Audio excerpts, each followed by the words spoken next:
दोस्तों 11 अगस्त यानी कल एक्टर संजय दत्त को लंग कैंसर स्टेज 3 से डायग्नोज कर दिया गया है। कल उन्होंने ट्वीट किया था कि वो अपने काम से एक छोटा सा ब्रेक ले रहे हैं एक मेडिकल ट्रीटमेंट के लिए। तब उनके फैंस चिंताग्रस्त हो गए थे और अलग अलग तरीके के अनुमान लगाने लग गए थे, क्योंकि दोस्तों संजय दत्त का जो ड्रग्स के साथ रिलेशन रहा है वो पूरी दुनिया को पता है।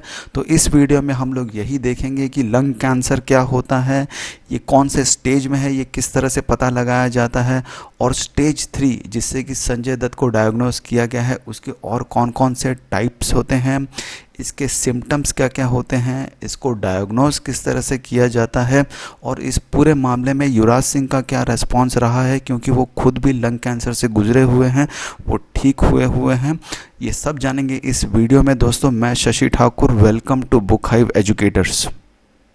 दोस्तों 8 अगस्त को संजय दत्त ने कंप्लेन किया था कि उनको छाती में और सांस लेने में तकलीफ़ हो रही है, जिसकी वजह से उनको मुंबई के लीलावती हॉस्पिटल में एडमिट कर दिया गया था। और एडमिट करते ही सबसे पहले उनका कोरोना वायरस का टेस्ट किया गया था, जो कि नेगेटिव आई थी। इसके बाद इनको डिस्चार्ज कर दिया गया था 10 अगस्त को। लेकिन 11 अगस्त को कोमल नाहता, जो कि एक फिल्म क्रिटिक हैं, उन्होंने अनाउंस की थी संजय दत्त की डायग्नोसिस की न्यूज़ कि उनको लंग कैंसर हो गया। ट्विटर पे उन्होंने अनाउंस किया था, और दोस्तों उसके बाद मीडिया में भी रिपोर्ट्स आनी शुरू हो गई थी कि संजय दत्त को स्टेज 3 लंग कैंसर हो गया है। तो न्यूज़ में ये कंफर्म हो गया कि संजय दत्त, जिनकी 61 ईयर्स है एज, ये स्टेज 3 लंग कैंसर से जूझ रहे हैं और ये बहुत जल्दी यूनाइटेड स्टेट्स जाएंगे इसकी ट्रीटमेंट करवाने के लिए। दोस्तों अब हम समझते हैं कि लंग कैंसर क्या होता है। दोस्तों तो अगर हम एकदम सिंपल टर्म्स में बात करें तो जितनी भी मौतें होती हैं कैंसर से, उसमें से लंग कैंसर एक लीडिंग कॉज है डेथ का, पुरुषों में भी और महिलाओं में भी। और जितनी जानकारी अवेलेबल है उससे ये पता चलता है कि कैंसर एक इंसान को तब होता है जब उसके बॉडी के सेल्स आउट ऑफ कंट्रोल हो जाते हैं। तो जब कैंसर दोस्तों लंग्स में स्टार्ट होता है तो उसको लंग कैंसर कहा जाता है। ये कैंसर दोस्तों शुरू होता है लिम्फ नोड से और बॉडी के दूसरे ऑर्गन्स में भी पहुंच सकता है। और बहुत बार दोस्तों ऐसा होता है कि कैंसर जो है वो बॉडी के दूसरे पार्ट में स्टार्ट हुआ है और वो धीरे धीरे स्प्रेड होते होते लंग्स तक पहुंच जाता है। और ये वाइड नोन फैक्ट है दोस्तों कि जो लोग स्मोकिंग करते हैं उनको लंग कैंसर होने के चांसेस बहुत ज़्यादा होते हैं। और इनफैक्ट दोस्तों लंग कैंसर उनको भी हो जाता है जो लोग सेकंड हैंड स्मोकर होते हैं। सेकंड हैंड स्मोकर यानी दोस्तों अगर कोई दूसरा इंसान स्मोकिंग कर रहा है और वो जो धुआं छोड़ रहा है और वही धुआं अगर आप अपने अंदर ले लेते हैं हवा के द्वारा, तो आप एक सेकंड हैंड स्मोकर हो जाते हैं और आपको भी लंग कैंसर होने के चांसेस बढ़ जाते हैं अगर आप काफ़ी लंबे समय तक ऐसे माहौल में रहते हैं जहाँ पर दूसरे लोग भी स्मोकिंग करते हैं। तो जब कोई भी इंसान दोस्तों स्मोकिंग करता है तो उसके जो बॉडी के जो सेल्स होते हैं वो डैमेज होने लगते हैं, उसके लंग लाइनिंग के जो सेल्स होते हैं वो भी डैमेज होने लगते हैं। और सिगरेट में दोस्तों बहुत ही ख़तरनाक चीज़ होती है कार्सिनोजन, इसीलिए इसके विरुद्ध हर जगह जगह पर आप साइन बोर्ड देखेंगे कि धूम्रपान निषेध, नो स्मोकिंग, और इसके इल इफ़ेक्ट्स बताए जाते हैं। तो स्मोकिंग की वजह से क्या होता है, जो लंग के टिश्यूज़ जो होते हैं वो चेंज होने लगते हैं और इमीडिएट चेंज होने लगते हैं जैसे ही आप स्मोकिंग स्टार्ट करते हैं।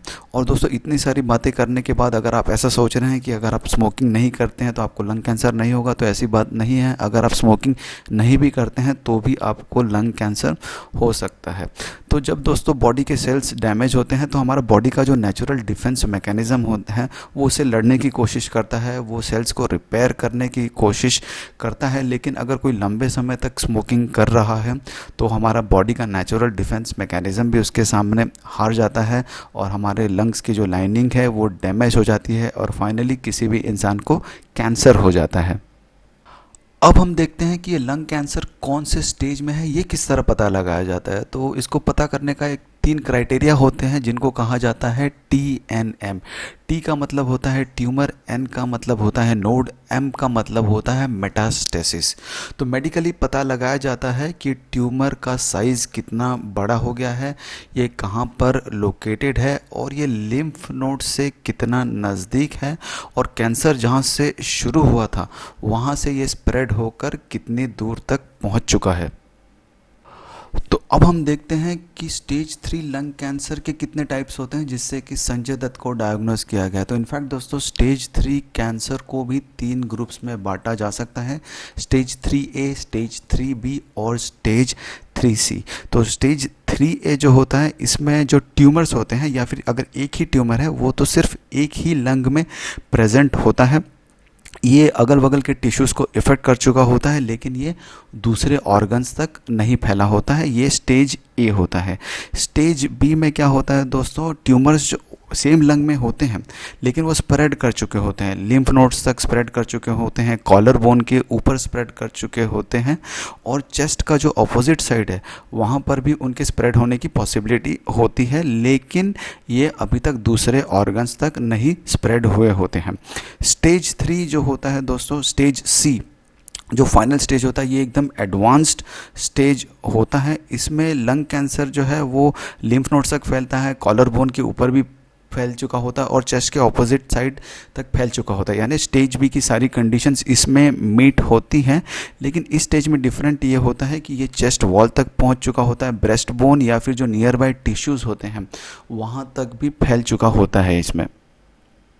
दोस्तों अब हम लंग कैंसर के सिम्टम्स देखते हैं दोस्तों। तो लंग कैंसर जो है वो अर्ली स्टेजेस में कोई विजिबल साइंस और सिम्टम्स नहीं शो करता। सिम्टम्स तभी दिखते हैं जब एक एडवांस स्टेज में पहुंच जाता है और सिम्टम्स दोस्तों लोगों में वेरी कर सकते हैं पर्सन टू पर्सन, लेकिन जो सबसे कॉमन सिम्टम्स हैं वो हैं कि आपको खांसी शुरू हो जाएगी जो वो ठीक ही नहीं होगी, या फिर आपके खांसी में खून निकलने लगेगा, या फिर आपके छाती में पेन होने लगेगा, या फिर आपके बैक और शोल्डर में पेन होगा जब आप खांसेंगे, या फिर आप हंसेंगे तो आपके छाती में या शोल्डर्स में पेन होने लगेगा, या फिर आपका वेट लॉस होने लगेगा और जिसका कॉज आपको पता नहीं होगा, आपको टायर्डनेस और वीकनेस की फीलिंग होगी, आपका खाने में इंटरेस्ट नहीं रहेगा, आपको लंग इन्फेक्शंस हो जाएंगे जैसे कि ब्रोंकाइटिस हो जाएगा, निमोनिया हो जाएगा जो कि ठीक नहीं होगा। इसके अलावा दूसरे कुछ कॉमन सिम्टम्स भी हैं जैसे कि आपके फेस और नेक में स्वेलिंग हो जाएगी यानी सूजन आ जाएगी, खाना निगलते वक्त दर्द होगा, आपकी फिंगर्स की अपीयरेंस जो है वो चेंज हो जाएगी।